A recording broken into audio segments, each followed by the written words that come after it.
நீர்வள்ளூர் தனியார் தொழிற்சாலையில் மேற்கூரையில் அமர்ந்து பணி நீக்கம் செய்யப்பட்ட 4 தொழிலாளர்கள் தற்கொலை மிரட்டல் விடுத்து தர்ணா போராட்டத்தில் ஈடுபட்டதால் பரபரப்பு.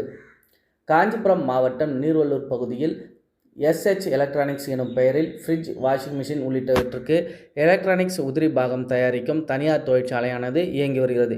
இங்கு 92 நிரந்தர தொழிலாளர்கள், ஒப்பந்த அடிப்படையில் 1500க்கும் மேற்பட்ட தொழிலாளர்கள் பணிபுரிந்து வருகின்றனர். இந்நிலையில் தொழிலாளர்களின் பல்வேறு கோரிக்கைகளுக்கு தொழிற்சாலை நிர்வாகம் செவி சாய்க்காததால் CITU சார்பில் இத்தொழிற்சாலையில் பணிபுரியும் 92 நிரந்தர தொழிலாளர் சங்கத்தை நிறுவிய நிலையில் அதற்கு எதிர்ப்பு தெரிவித்து 92 நிரந்தர தொழிலாளர்களையும் பணி நீக்கம் செய்துள்ளது தொழிற்சாலை நிர்வாகம்.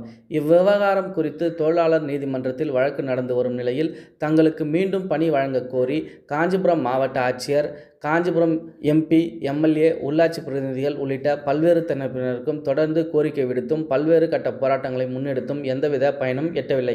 இந்நிலையில் இன்று மீண்டும் காஞ்சிபுரம் மாவட்ட CITU சார்பில் பணி நீக்கம் செய்யப்பட்ட தொழிலாளர்கள் மற்றும் அவர்களது குடும்பத்தினரை ஒன்றிணைத்து தொழிற்சாலை முற்றுகையிட்டும் போராட்டத்தில் ஈடுபட்ட நிலையில் அவர்களை போலீசார் கைது செய்து தனியார் திருமண மண்டபத்தில் அடைத்துள்ளனர்.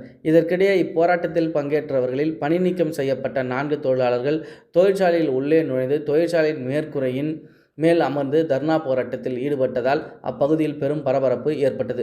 மேலும் தங்களது கோரிக்கைகள் நிறைவேற்றாவிட்டால் நாங்கள் இங்கே இருந்து கீழே குதித்து தற்கொலை செய்து கொள்வோம் எனவும் மிரட்டல் விடுத்துள்ளதால் அவர்களின் குடும்பத்தார்களும் செய்வதறியாமல் கடும் மன உளைச்சலுக்கும் மனவேதனைக்கும் ஆளாகியுள்ளனர். மேலும் தற்போது தொழிற்சாலை வளாகத்தில் ஏராளமான போலீசார் குவிக்கப்பட்டு தீயணைப்பு வாகனம் நிறுத்தி வைக்கப்பட்டுள்ளதால் அப்பகுதியே பதற்றமாக காணப்பட்டு வருகிறது.